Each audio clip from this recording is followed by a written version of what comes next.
Vamos dar início à nossa reunião. Vamos ter uma palavra de oração inicialmente. Senhor, muito obrigado pela tua palavra. Obrigado pelo livre, amplo e permanente acesso que o Senhor nos concedeu por meio do teu Filho amado Jesus, para que habitássemos a tua presença eternamente. O nosso Senhor, cumprindo a tua vontade, Pai, sendo obediente até a morte de cruz, permitiu que, pelo véu da sua carne, que foi rasgada lá naquela cruz, nós tivéssemos acesso a um novo e vivo caminho. Obrigado por esta obra maravilhosa, Senhor, perfeita, consumada, que nos permite estar aqui hoje, reunidos, com a esperança e a certeza de que receberemos do Senhor a tua santa palavra. Senhor, não podemos deixar de pedir perdão pelos nossos pecados. O Senhor conhece os nossos corações como membros do corpo, mas também como igreja que se reúne neste lugar.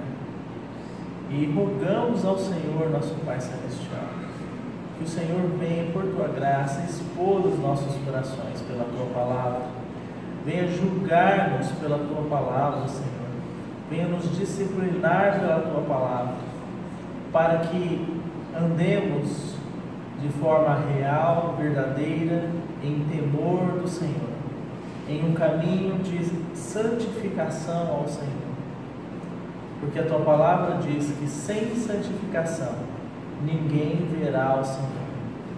Senhor, não permita que façamos da tua palavra algo comum, algo que recebemos por um momento e depois aquilo se torna já dispensável para nós em razão dos assuntos e preocupações desta vida, mas que nesse trabalhar do Senhor pela tua palavra, ela seja gravada em nossos corações, que ela queime os nossos corações, o nosso espírito, Senhor, e produza, se for necessário, inquietação, para que busquemos a tua face, para que busquemos o teu reino, Senhor, nesses dias que se aproximam da tua volta. Essa é a nossa oração, Pai, em gratidão ao Senhor, em nome do teu Filho amado Jesus. Amém, Senhor.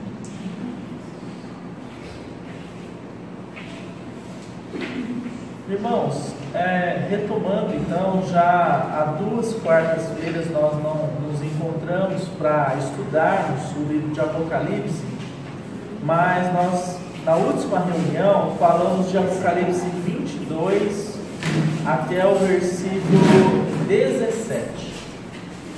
Apocalipse 22, 17 foi o versículo que nós paramos na última reunião. Então vamos retomar deste ponto e, com a ajuda do Senhor, após esses meses de estudo, estarmos concluindo o estudo de Apocalipse. Então, Apocalipse 22, 17. O Espírito e a noiva dizem: vem. Aquele que ouve, diga: vem. Aquele que tem sede, venha. E quem quiser, receba de graça a água da vida. Então aqui, quando a palavra menciona o Espírito, os irmãos podem perceber que o E aí está com a letra maiúscula, porque está se referindo à pessoa bendita do Espírito Santo, que é Deus também. Então, somente nos recordando, quando o Senhor consumou a sua obra lá na cruz, Ele ressuscitou, Ele permaneceu mais 40 dias com os seus discípulos, mas a palavra em Atos registra, Atos capítulo 1, que ele ascendeu aos céus do Monte das Oliveiras. E o Senhor deu uma palavra muito específica aos discípulos, dizendo: ide para Jerusalém e vocês permaneçam lá até que vocês sejam revestidos do alto com o poder. Esse poder, esse revestimento se fala, está se mencionando ao derramar do Espírito Santo sobre a sua igreja, registrada em Atos capítulo 2, o qual nós conhecemos como Pentecostes, o dia então que o Espírito de Deus foi derramado sobre a igreja do Senhor. É importante nós sabermos, para uma adequada compreensão, que o Espírito de Deus, sendo Deus, porque o nosso Deus é um Deus triuno, Ele está em todo lugar, Ele está em todo mundo, mas somente um lugar que pode ser chamado de habitação do Espírito de Deus. Esse lugar é a igreja do Senhor. Por isso esse Pentecostes, por isso esse Espírito é derramado sobre a igreja, por isso a igreja é revestida de poder, porque o Senhor mesmo disse: eu não vos deixarei órfãos, eu vou para o Pai, mas eu enviarei um consolador, um outro de igual natureza, e ele não falará nada que tiver de si mesmo, mas ele falará tudo que tiver recebido do Pai acerca de mim. Então, o encargo do Espírito de Deus, que hoje está no mundo, mas habita apenas na igreja, é revelar a pessoa de Cristo à sua igreja. Esse é o encargo. O Senhor diz assim: e Ele, quando vier, convencerá do pecado, da justiça e do juízo. Esses três elementos, eles formam o modelo do trabalhar do Espírito de Deus na vida da sua igreja. Muito embora, irmãos, lá na nossa experiência passada, nós recebemos o Senhor e só fizemos isso porque Ele gerou fé em nossos corações para recebermos Ele, e então a nossa caminhada com o Senhor se iniciou. Até os dias de hoje, o Espírito tem essa função de nos convencer de pecado. Ele nos convenceu lá atrás que nós nascemos do pecado, que nós nascemos por natureza, filhos da ira, inimigos de Deus por natureza, condenados ao lago de fogo, a uma condenação eterna, separados de Deus eternamente. Muito embora Ele tenha nos convencido dessa questão, quando nós cremos no Senhor, a nossa caminhada se iniciou com Ele, Ele continuamente está nos convencendo ainda dos erros e daquilo que semeamos fora da palavra do Senhor. Se você então, na sua vida diária, percebe: pequei contra o Senhor, pequei nesse aspecto, pequei naquele aspecto, há uma comoção no seu coração, um compungir do seu coração, isso não é algo proveniente de você e de mim. Esse tocar é um tocar espiritual, é o Espírito do Senhor no nosso espírito nos convencendo de que aquilo que fizemos afronta a santidade, a vontade, a palavra do nosso Deus. Então, essa pessoa bendita que está formando o caráter de Cristo em nós, habitando a sua igreja, é esse que está aqui na consumação dos séculos, dizendo: vem. Para quem ele está dizendo? Para o Senhor. E como ele habita a sua igreja, nada mais que lógico, a parte B desse trecho que estamos lendo, né? O Espírito diz: vem. Mas quem mais diz vem? A noiva. Porque a noiva é movida pelo Espírito de Deus.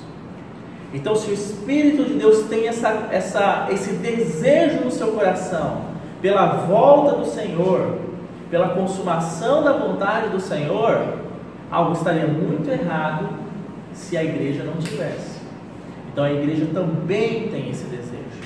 Irmãos, não podemos medir, classificar e ter um conceito da igreja do Senhor baseado na nossa experiência pessoal. A igreja não quer que o Senhor venha. Não podemos falar isso, porque a igreja quer. Porque a igreja é a habitação do Espírito de Deus.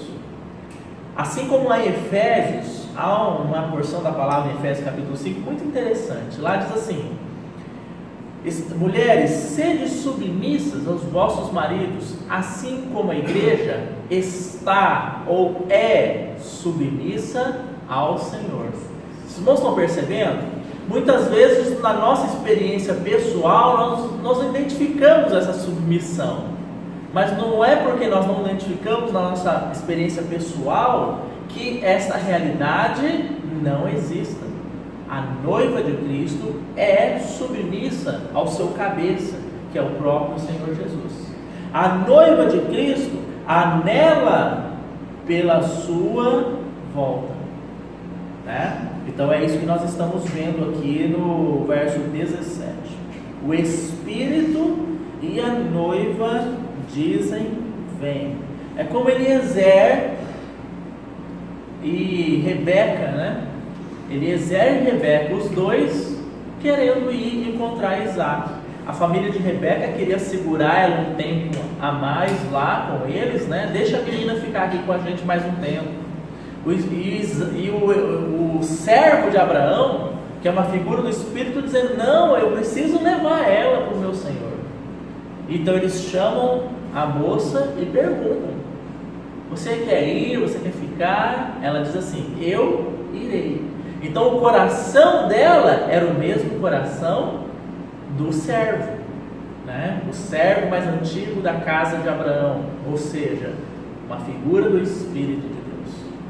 Graças ao Senhor que nós temos esse quadro aí desenhado para nós, para que nós possamos ler esse trecho da palavra e os nossos corações serem cheios de esperança, que muito embora nós vemos alguns pontos da igreja hoje que nos deixam muito tristes, né? Alguns testemunhos, maus testemunhos, o fato é que a igreja do Senhor, após o trabalhar do Senhor, mediante o trabalhar do Espírito, anela por estar com o noivo, anela pelas bodas do Cordeiro, né? Vamos continuar aí.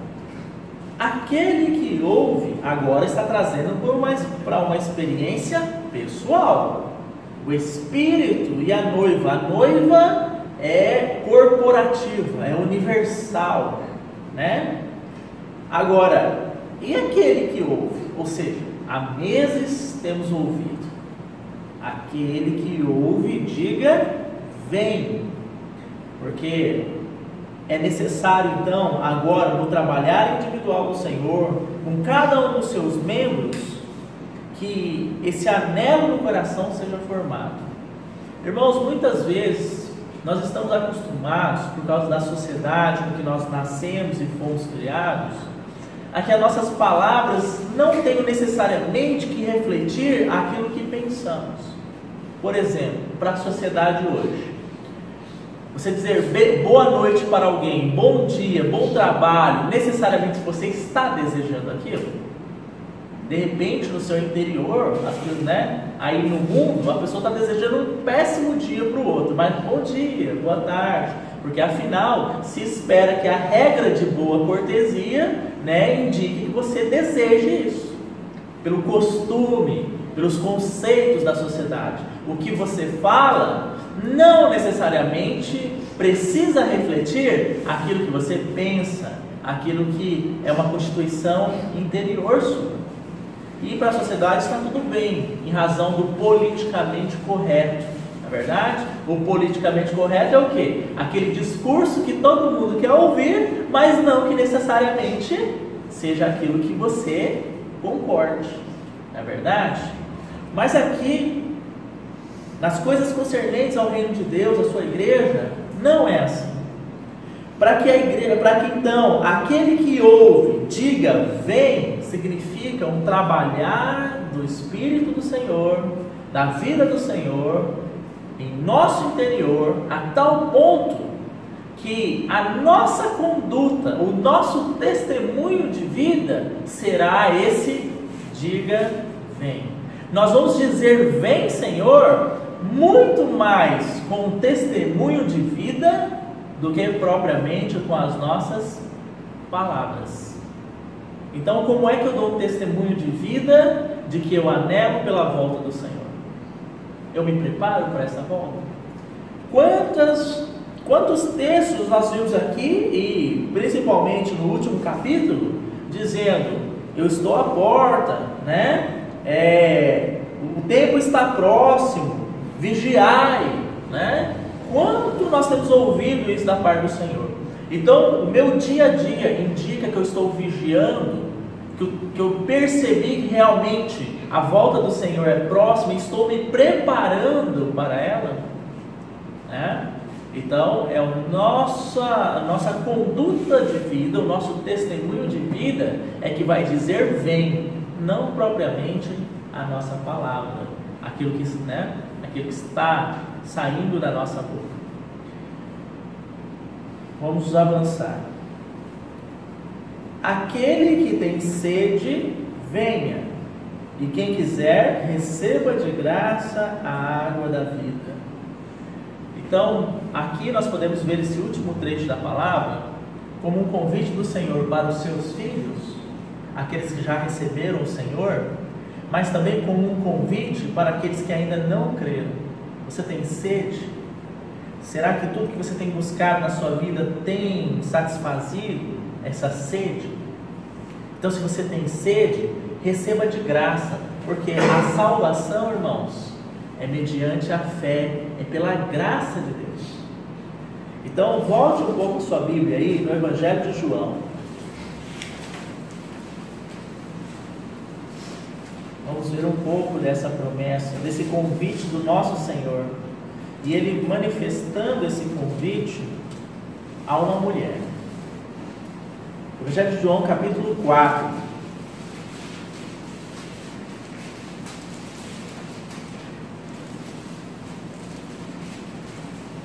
Vamos fazer a leitura a partir do verso 1. Todos já encontraram? Quando, pois, o Senhor veio a saber que os fariseus tinham ouvido dizer que ele, Jesus, fazia e batizava mais discípulos que João, se bem que Jesus mesmo não batizava, e sim seus discípulos, deixou a Judéia, retirando-se outra vez para a Galiléia. E era-lhe necessário atravessar a província de Samaria. Chegou, pois, a uma cidade samaritana chamada Sicar, perto das terras que Jacó dera a seu filho José. Estava ali a fonte de Jacó. Cansado da viagem, assentara-se Jesus junto à fonte por volta da hora sexta. Nisto veio uma mulher samaritana tirar água. Disse-lhe Jesus: dá-me de beber, pois seus discípulos tinham ido à cidade para comprar alimentos. Então lhe disse a mulher samaritana: como sendo tu judeu, pedes de beber a mim, que sou mulher samaritana? Porque os judeus não se dão com os samaritanos. Então, preste atenção nesse primeiro detalhe. O Senhor está sentado próximo daquela fonte, e aquela mulher samaritana vem para retirar a água da fonte, e o Senhor inicia um diálogo com ela, pedindo algo dela, né? Que ela desse a beber um pouco daquela água que desce para o Senhor Jesus. E aquela mulher estranhou: como? O Senhor está me dirigindo a palavra? Porque vocês judeus não falam conosco, vocês se consideram superiores a nós, né? Então não é costume vocês falarem conosco. Então você vê que o nosso Senhor veio desfazer a inimizade, que a ação começa sempre da parte do Senhor. Hoje há um engano de que o homem é o protagonista da sua salvação. Vocês já viram os filmes, né? A figura do protagonista é o ator principal, tudo gira em torno dele. Ele é a figura principal. Então, existem até cânticos que erroneamente colocam o homem, até mesmo no louvor da igreja, colocam o homem como centro. Isso é terrível, porque nós não somos os protagonistas dessa história. Quem começou, quem tomou a iniciativa, quem deu, quem se entregou primeiro foi o Senhor. Então aqui ele está tomando a iniciativa de buscar essa mulher, porque por ela jamais aquele diálogo seria iniciado. Havia uma inimizade, né? Então, dentro desse contexto aqui, o Senhor pede que ela lhe dê água, e ela oferece essa água. Agora veja aí o que diz o verso 10. Replicou-lhe Jesus: se conheceras o dom de Deus, e quem é o que te pede, dá-me de beber, tu lhe pedirias, e ele te daria água viva. O Senhor requer de nós aquilo que nós somos mesmos. Não prepare uma carapuça, irmão, para se apresentar diante do Senhor. Quando ele pede aquela água, é uma água a água que aquela mulher poderia oferecer é uma água terrena, provisória, passageira. Porque tudo que o homem pode oferecer é isso, né? É tocado pelo corruptível. Quando o Senhor diz assim: ajuntai tesouros no céu, onde a traça não corrói, né? Onde os ladrões não roubam. Porque tudo que está relacionado ao celestial é eterno, mas tudo que está relacionado ao terreno é passageiro. Então, na verdade, ela não poderia oferecer nada que acrescentasse algo ao Senhor, mas Ele requer o que ela tem a oferecer para Ele. E Ele então se revela. Se você soubesse com quem está te pedindo, você que pediria. Irmãos, temos conhecido o Senhor para compreendermos que nós é que temos a necessidade da salvação dele diária, que nós é que precisamos do favor da graça dele e não o contrário, que nós não temos nada a oferecer para ele e ele é que tem algo a oferecer para nós. Lembra-se de Caim e Abel? Qual foi o drama de Caim? Caim tentou oferecer algo para o Senhor, não é verdade? Ele sendo um homem que era versado no trabalho da terra, então ele foi para a terra trabalhar. Então ele era bom em algo e do seu bom, do seu melhor, ele retirou o melhor que ele podia para oferecer a Deus. Mas a palavra diz que Deus não se agradou da oferta de Caim. Os irmãos percebem? Nós não temos nada para oferecer a Deus, né? Mas Abel, uma figura então de todos os justificados pela graça, ele entendeu de uma certa forma que nada que ele fizesse que partisse dele poderia justificá-lo na presença de Deus. Então ele escolhe um inocente. Ele entendeu de alguma forma que somente a morte de um inocente é que poderia fazê-lo aceito diante de Deus. Então ele pega aquele animal sem defeito, imola, aquele animal e oferece ele ao Senhor. E este sacrifício foi então aceito, porque era uma figura do sacrifício de Cristo realizado na cruz. Porque só Cristo pode nos oferecer algo, nós não temos nada para oferecer em troca, não é verdade? Então, avançando aí na nossa leitura, verso 10: tu lhe pedirias, e ele te daria uma água viva, né? Respondeu-lhe ela: Senhor, tu não tens com que atirar, e o poço é fundo. Onde, pois, tens a água viva? És tu, porventura, maior do que Jacó, nosso pai, que nos deu o poço do qual ele mesmo bebeu, e bem assim os filhos e seu gado?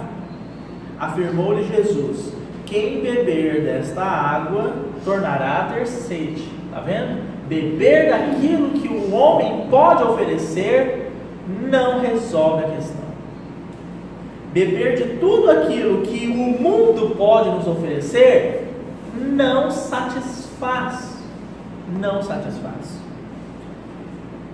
Continuando. Aquele, porém, que beber da água que eu lhe der, nunca mais terá sede. Cuidado, não vamos nos perder. Nós estamos estudando Apocalipse. E lá diz: quem quiser, venha. E de graça, quem tem sede, venha. E de graça, receba a água da vida.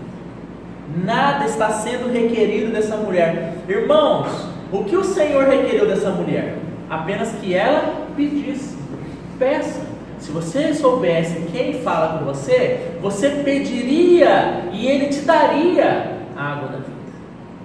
E você, se tomar dessa água, e quem tomar dessa água que eu ofereço, nunca mais tornará a ter sede. Ou seja, aquele que experimenta o dom da vida, irmãos, é aquele que foi capacitado e habilitado para uma provisão eterna.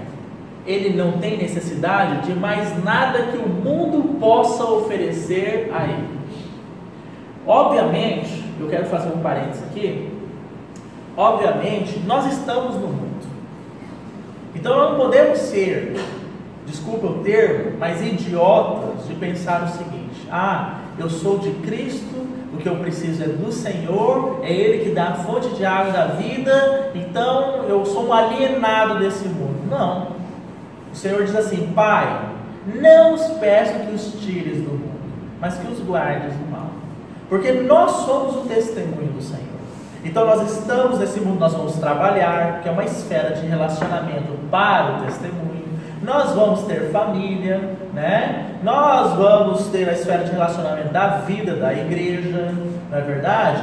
Nós podemos sim desfrutar do entretenimento, né? Podemos desfrutar de passeios com a nossa família. Nós podemos desfrutar de algumas coisas desse mundo que não são ilícitas. Mas nós sabemos, no nosso íntimo, porque o Espírito de Deus habita em nós, que nada nesse mundo pode suprir o que o nosso Senhor está nos dando. E todas as vezes que nós tentarmos trocar, ou seja, buscarmos a nossa satisfação em algo do mundo, em algo que o mundo pode nos oferecer, nós vamos nos frustrar, né? Eu tenho desejo de alegria, então eu vou para o mundo buscar essa alegria. Irmão, você vai ter uma frustração tremenda. Você pode ir lá, o mundo é craque em alegrar a alma, né? Seja aí as festas, os shows e os entretenimentos da vida, para alegrar a sua alma à vontade. Mas na hora que acaba a festa, na hora que acaba o show, resolveu o seu problema? Não resolveu. Você vai voltar para casa triste de novo. Né? Porque só o Senhor pode dar a verdadeira e permanente e eterna água da vida. A verdadeira alegria está no Senhor, né? Pois a alegria do Senhor é a vossa força. É a alegria do Senhor, é andarmos com Ele, é uma vida de companheirismo que nos levará a uma vida de plena satisfação, porque Ele é a fonte da água da vida. Pego aqui um texto do Antigo Testamento para nós nos recordarmos sobre essa realidade. A palavra diz que enquanto Israel estava no êxodo, ou seja, na travessia do deserto, ele foi liberto do Egito, e ele estava na travessia do deserto para Canaã, uma rocha espiritual seguia eles. Vocês já pararam para pensar nisso, irmãos? Do ponto de vista do mundo, essa é loucura. Uma pedra seguindo o povo. É uma rocha mesmo. E aquela rocha manava água. Aquele povo não morreu de sede no deserto porque tinha uma rocha que manava água que satisfazia. Eles só tinham aquela rocha. Ou era a rocha ou era a areia, né? Então eles só tinham a rocha. E aquela rocha, a palavra é muito clara quando diz que é uma figura de Cristo, uma figura do Senhor. Tanto é que quando surge essa figura da rocha lá no Antigo Testamento, o Senhor diz assim: Moisés, você vai ferir a rocha com o cajado e vai manar a água dela. para satisfazer a sede do povo. E Moisés fez isso. Ele feriu a rocha e dela mandou a água. Num outro momento, posteriormente a isso, o povo está murmurando e Moisés vai então para a questão da rocha manar água. O Senhor diz assim para ele, no segundo momento, posteriormente: Moisés, você vai orar e da rocha vai verter água. E o que Moisés fez? Ele feriu, no momento de ira, ele feriu a rocha novamente.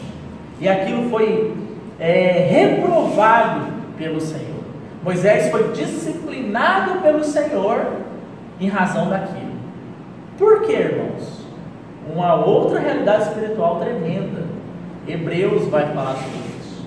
Que o sacrifício de Cristo é uma vez. É um sacrifício.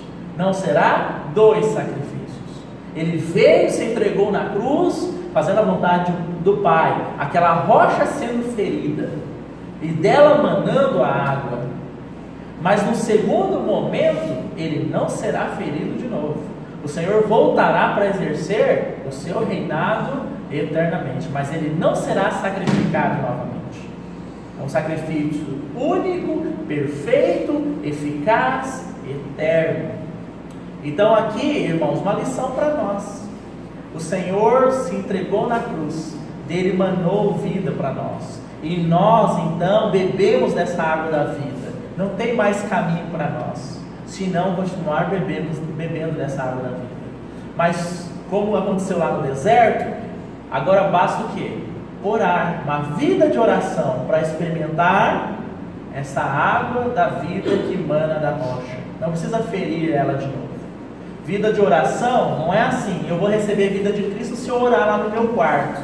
Se eu fizer 3 horas de oração por dia, aí eu vou receber vida de Cristo. Não, irmãos. Vida de oração significa vida de união, comunhão. É dito lá em Efésios, pelo Espírito de Deus, o seguinte: orai sem cessar, todo o tempo no Espírito. Irmão, você está dormindo, você está em oração. Talvez alguma mente mais descuidada diga assim: era tudo que eu precisava ouvir. Agora eu não oro mais, porque dormindo eu estou orando. Então resolveu o meu problema. Não, irmão, não faça isso.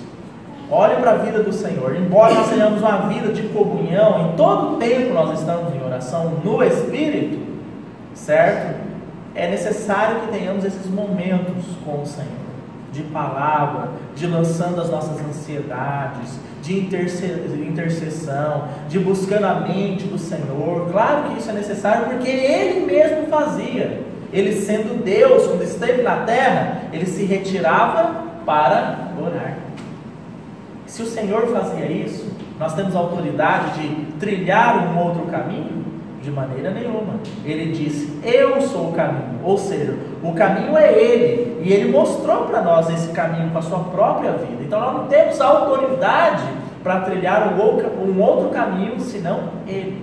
Então esses momentos de oração com o Senhor são importantes.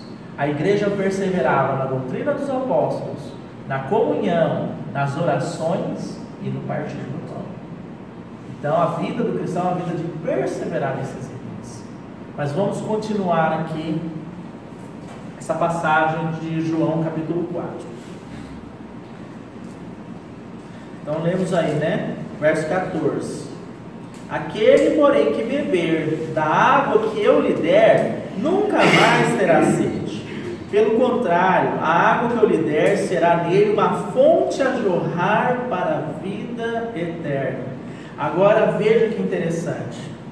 Ele é a fonte. E porque nós recebemos e bebemos dele, nós somos também uma fonte a jorrar. Ele diz assim mesmo nos evangelhos: quem crer em mim, segundo as Escrituras, do seu interior fluirão rios de água viva. Irmãos, a igreja tem o encargo de um testemunho aqui nesta terra, acerca da vida do Senhor. E Um dos mandamentos do Senhor que nós recebemos é ide por todo mundo e pregar o Evangelho. O apóstolo Paulo dizia assim: não me envergonho do Evangelho, porque ele é o poder de Deus para a salvação de todo aquele que nele crê. Isso está em Romanos capítulo 1. Só que se eu disser assim, a minha principal tarefa, a minha principal missão, o principal mandamento do Senhor é que eu pregue o Evangelho, é uma verdade? Foi para isso que nós fomos chamados? O que os irmãos acham? Deus nos chamou para pregarmos o Evangelho? Deus nos chamou para bebermos da fonte da água da vida. E à medida que bebemos da fonte da água da vida, que é Ele mesmo, vai acontecer o quê? Nós vamos jorrar vida eterna. A vida vai ser abundante em nós. E essa vida vai cumprir esse propósito, que é um propósito evidentemente santo e que faz e alegra o coração do Senhor, de manifestarmos a sua palavra àqueles que não a ouviram. Por isso o Senhor Jesus está lá em Apocalipse dizendo: alguém tem sede? Como essa mulher aqui. Alguém tem sede? Venha. Como que essas pessoas vão vir? Vão vir através da igreja do Senhor. Vão beber do Senhor através da sua igreja. Irmãos, o Senhor está assentado nas regiões celestes, junto ao nosso Pai Celestial, tendo comunhão em um só Espírito com a sua igreja. Mas é na igreja que as pessoas do mundo que ainda não conhecem o Senhor vão vir para beber de graça a fonte da água da vida. Então você vê aí os mercadores da palavra de Deus, né? Pessoas que cobram, pessoas que chantageiam, pessoas que levam as outras ao medo, ao pânico, para que dependam do que ela tem a oferecer acerca da palavra. As pessoas que, no tempo de Paulo, Paulo já falava, né? Essas pessoas que ficam mercadejando a palavra. O que é mercadejar? Ó, né? Querer anunciar a palavra mediante uma vantagem, seja econômica ou qualquer outro tipo de vantagem. Porque a palavra, o testemunho do Senhor, é o resultado de alguém que bebe do Senhor e é uma fonte a jorrar. E aí, as pessoas estão sendo convidadas lá em Apocalipse e poderão beber dessa fonte, né? Então, verso 15 diz assim: disse-lhe a mulher: Senhor, dá-me dessa água. Essa mulher é uma representação dos homens, né? Do ponto de vista geral, da humanidade. Disse-lhe a mulher: Senhor, dá-me dessa água, para que eu não mais tenha sede. Só que ela faz uma interpretação terrena. Ela olha num primeiro momento a verdade celestial, maravilhosa, manifesta por Cristo. Ela vê como um benefício, uma comodidade. O que ela quis fazer? Ela interpretou de uma forma literal. Ela falou: se esse homem tem uma água, se eu beber dela eu nunca mais vou ter sede, olha que beleza, eu nunca mais vou precisar vir aqui no poço buscar água. Eu vou dar para sempre, sem necessidade de beber água, né? Mas o Senhor continua, né? Ao que lhe respondeu a mulher, verso 16: disse-lhe Jesus: vai, chama teu marido e vem cá. Aí você vai mostrar para ela qual que é o problema, que não é água líquida, H2O, que é o problema dela, né? Disse-lhe Jesus: vai, chama o teu marido e vem cá. Ao que lhe respondeu a mulher: não tenho marido.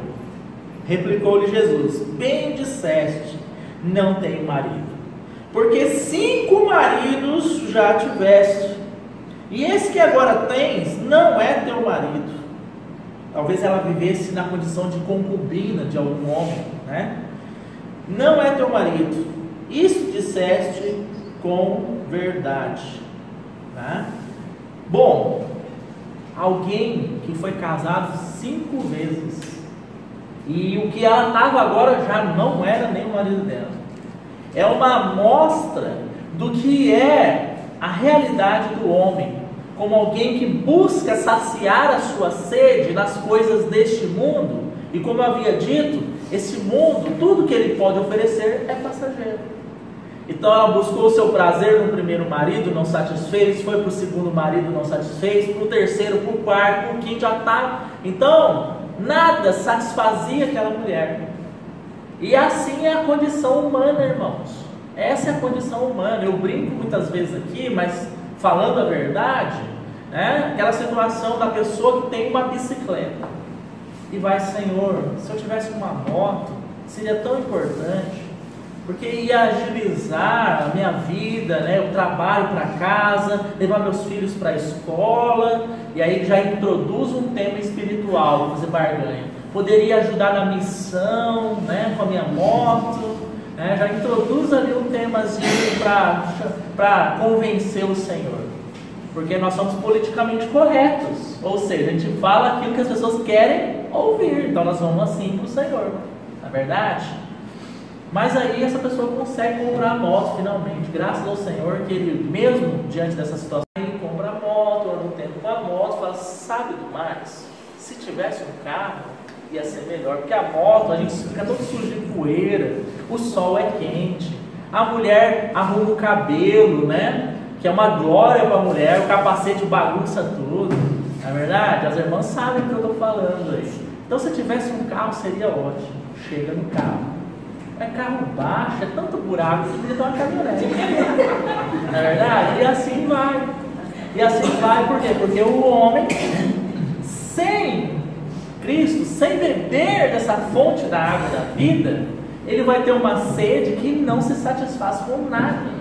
Por isso que esse mundo é uma figura do deserto. O povo está morrendo de sede no meio do deserto. E só tem aquela rochinha lá, que primeiro foi ferida e agora basta o quê? Vida de união. Vida de união, né? Ele tem que chegar lá. Exatamente. Então está lá a rocha no deserto dizendo, quem quiser, quem tem sede, venha e beba da fonte da água da vida. Vamos continuar aqui para encerrar essa parte aqui de João capítulo 4. Senhor, disse-lhe a mulher, vejo que tu és profeta. Ou seja, ela já se entregou, né? Então, realmente, o que o Senhor disse é verdade. Aí ela quer mudar de assunto, né? Porque o assunto não estava muito agradável para ela. Nossos pais adoravam neste monte. Vós, entretanto, dizeis que em Jerusalém é lugar onde se deve adorar. Disse-lhe Jesus, mulher, podes crer-me que a hora vem, quando nem neste monte, nem em Jerusalém adorareis o Pai. Vós adorais ao que não conheceis, nós adoramos o que conhecemos, porque a salvação vem dos judeus. Isso foi uma promessa que Deus fez a Abraão, que está lá em Gálatas capítulo 3. Ele se fez maldito por nós, para que recebêssemos a promessa de Abraão. Qual que foi a promessa que foi feita a Abraão?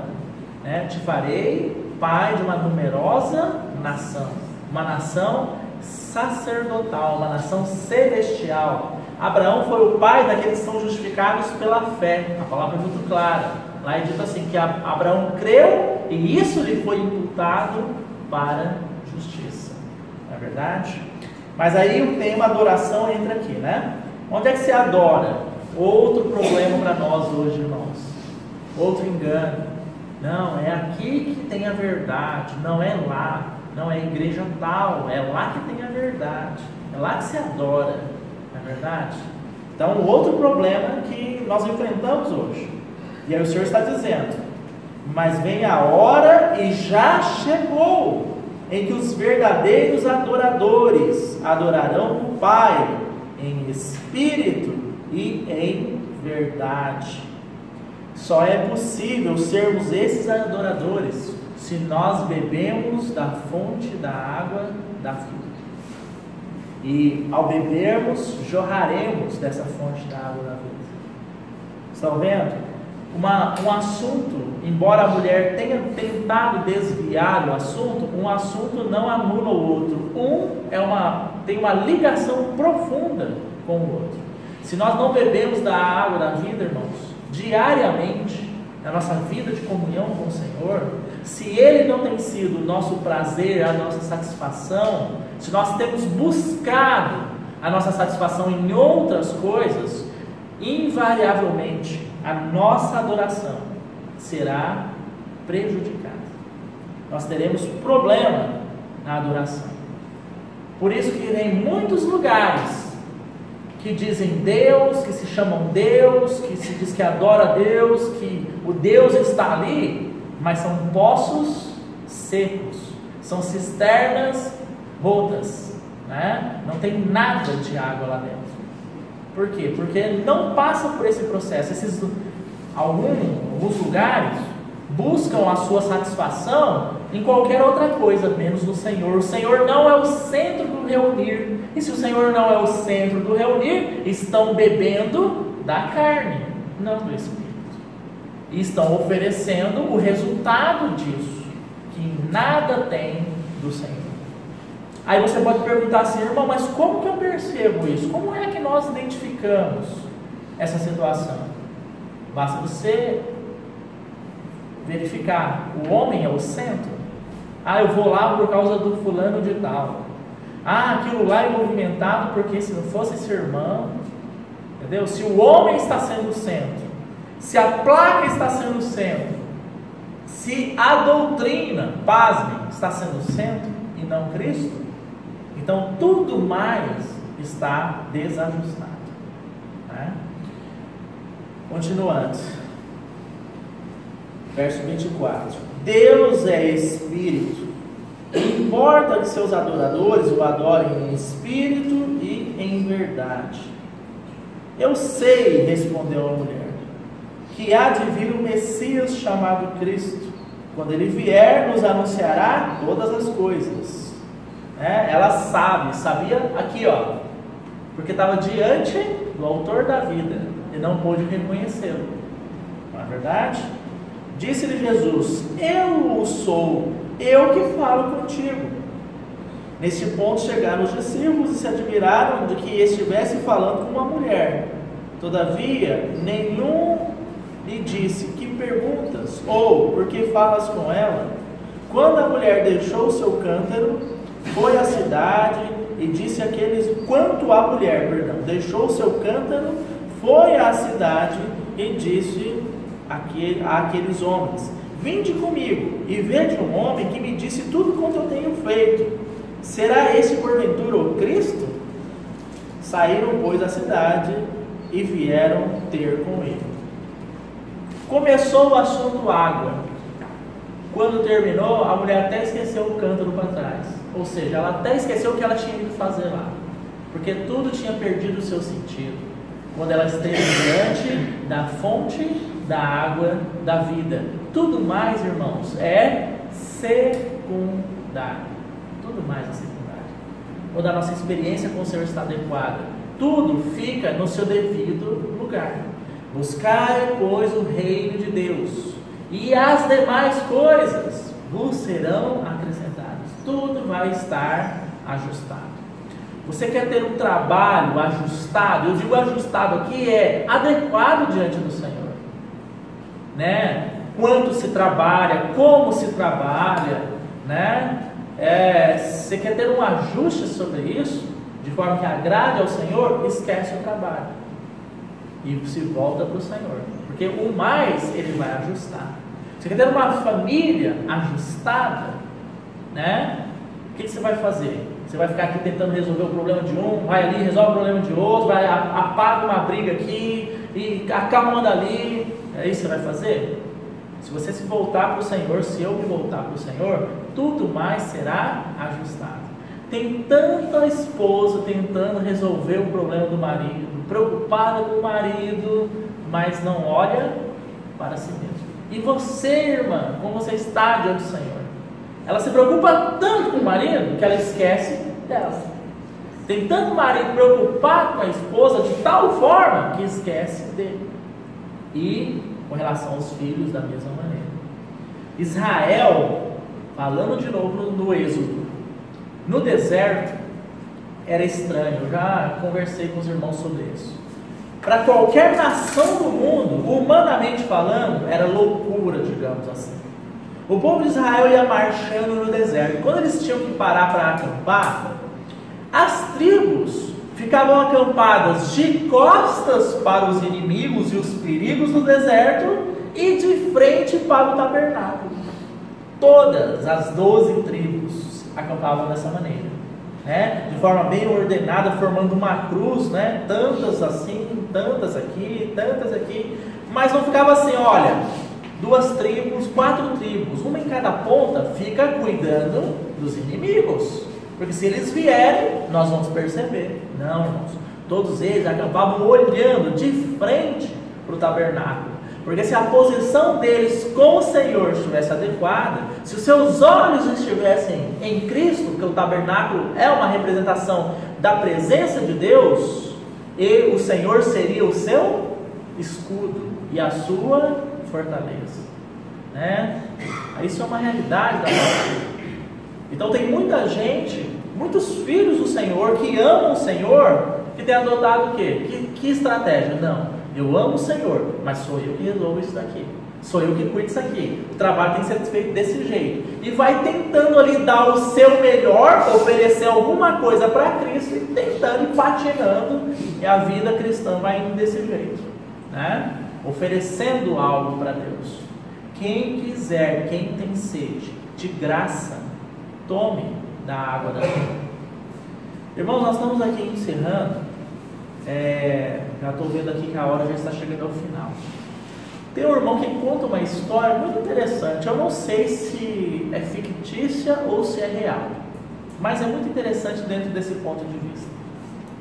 Haviam 3 homens que, por algum motivo, eles ficaram à deriva no mar, em um pequeno barco. E muitos dias eles estavam no mar e já com muita sede, já estavam quase, a sua vida estava deixando seus corpos de tanta sede que eles estavam tendo, e cercados de água, né, e com sede. Então eles finalmente avistam um navio, e o navio então aparece de longe, eles avistam e começam a fazer sinal, estamos salvos. O navio, né, já está se aproximando, e o navio para a sua trajetória e apita para eles, e eles percebem o seguinte, que alguém no navio está com um balde dizendo para, tipo assim, pegar a água onde eles estavam, porque eles estavam de lá mostrando que estavam com um balde vazio, né? E alguém lá fazendo sinal para eles lançarem o balde na água e recolherem o balde para poder beber a água. Então eles pensaram assim, isso é muito cruel, porque nós estamos aqui morrendo de sede, eles poderiam nos ajudar. Eles estão pedindo que a gente lance o nosso balde no mar e peguemos a água, essa água salgada, para tomarmos. Isso vai nos matar de uma vez. Mas resolveram, depois de hesitar muito tempo, resolveram atender lá o sinal de quem estava lá no navio e lançaram o balde, recolheram, e a hora que eles beberam daquela água, a água era doce. Irmãos, eles estavam à deriva na foz de um rio, ou seja, onde o rio deságua no mar, né? E é muito claro que quando isso acontece, o rio deságua no mar, muitos quilômetros para frente naquela faixa do mar, a água ainda é doce porque é do rio. Ou seja, eles estavam morrendo de sede, cercados de abundância de água doce. Então, esse é um exemplo da cristandade hoje. Quem quiser, quem tiver sede, de graça toma da água.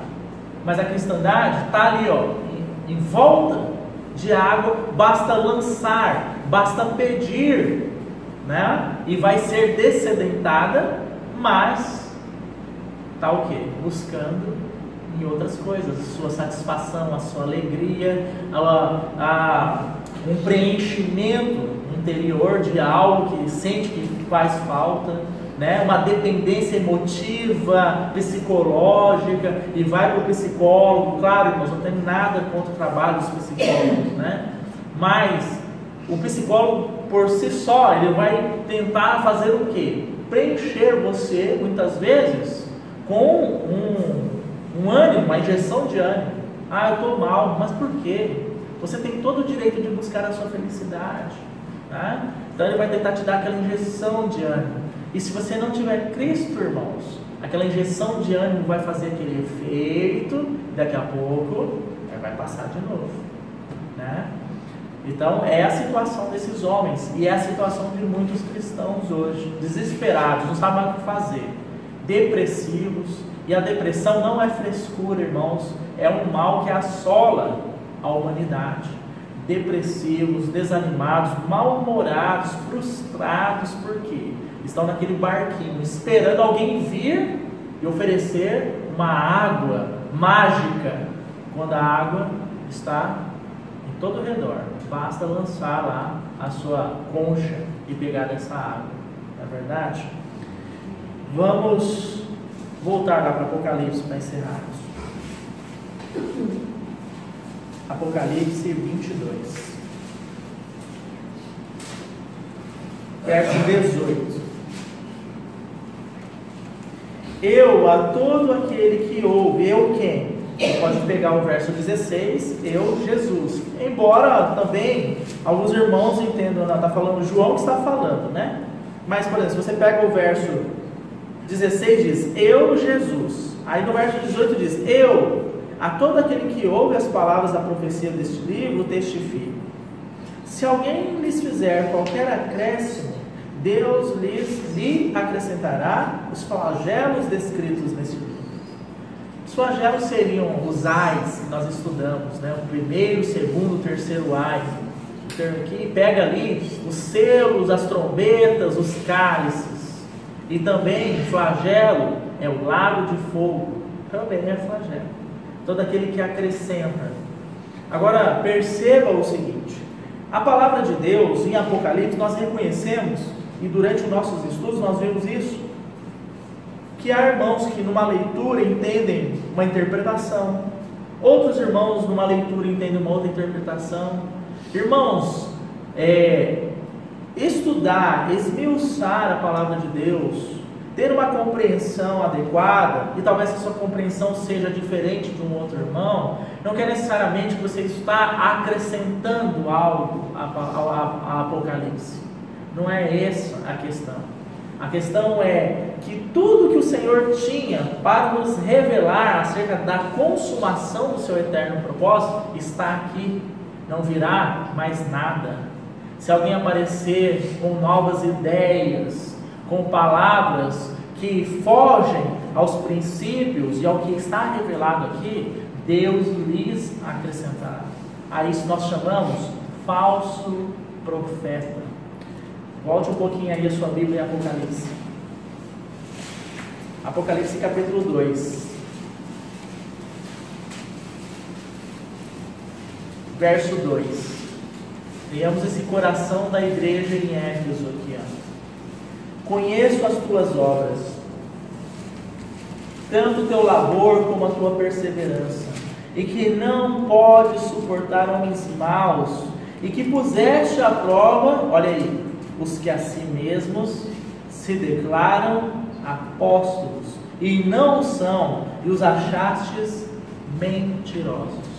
Pessoas que tentam introduzir algo que não está na palavra no meio do povo de Deus, porque isso é de um espírito maligno terrível, como Satanás fez com Adão e Eva, distorcendo a palavra de Deus lá no Éden, não é verdade? Então quem fizer isso, introduzir coisas que não provêm do Senhor, dissimular, enganar, acrescentar, né? Será acrescentado a isso os flagelos. Claro, o lugar dele, para que alguém faça isso deliberadamente, o lugar dele não é na igreja. O lugar dele, se ele não se arrepende dessas coisas, é com aqueles que também, igualmente a ele, nunca creram e nunca tiveram comunhão com o Senhor, no lago de fogo, não é verdade? E se alguém tirar qualquer coisa das palavras do livro desta profecia, Deus tirará a sua parte da árvore da vida, da cidade santa e das coisas que se acham escritas neste livro. Então você não deve introduzir mas também você não deve omitir. Isso aqui não vou falar, não convém, né? Não se deve omitir as palavras dessa profecia. Aquele que dá testemunho destas coisas diz: certamente venho sem demora. Amém. Vem, Senhor Jesus. Aqui é João, né? Então ele diz assim: o Senhor diz: certamente venho sem demora. E João está sendo usado pelo Senhor e somos um espírito com ele. Diz assim: amém. Ou seja, vem, Senhor Jesus. O Senhor está vindo sem demora e o nosso coração é que o Senhor venha mesmo, para que possamos estar com o Senhor. A graça do Senhor Jesus seja com todos. Amém? Amém, irmãos. Assim nós fizemos uma pequena leitura esses meses, né, acerca de Apocalipse. Estejamos orando ao Senhor pelo próximo tema que Ele nos dará, certamente, segundo a vontade dEle, para que possamos estar estudando na quarta-feira. E qualquer dúvida que nós pudermos ajudar acerca do que foi estudado aqui, claro que esses estudos que nós fizemos é um encorajamento para que nós não paremos de estudar Apocalipse, continuemos esses estudos, né? Apocalipse lança luz sobre todos os outros livros da palavra de Deus, né? Que o Senhor nos ajude, então. Vamos orar ao Senhor. Senhor, muito obrigado pela Tua palavra. Obrigado por esses meses que nós podemos nos assentar e ouvirmos do Senhor a Tua palavra acerca de Apocalipse. Senhor, o nosso maior medo, o nosso maior receio é que durante esses meses de estudo, após a sua conclusão, nós não tenhamos gerado em nós, no nosso espírito, este espírito que diz: o Espírito e a noiva dizem vem. Esse desejo espiritual pela Tua volta, Senhor, e por estarmos preparados para ela. Um anelo íntimo, Senhor, de que o Senhor venha e assuma o Seu reino sobre essa terra.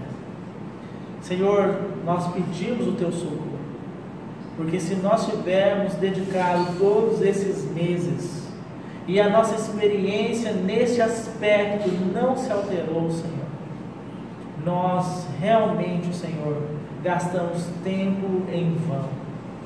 Nos saímos das nossas casas durante todos esses meses em vão, Senhor, porque não há um outro caminho sendo trabalhado pelo Teu Espírito nesse precioso livro, senão desejar a Tua volta, senão nos preparar para a Tua volta, senão testemunharmos da Tua volta, Senhor. Por isso nós pedimos a Tua ajuda, pedimos o Teu socorro, Pai Celestial.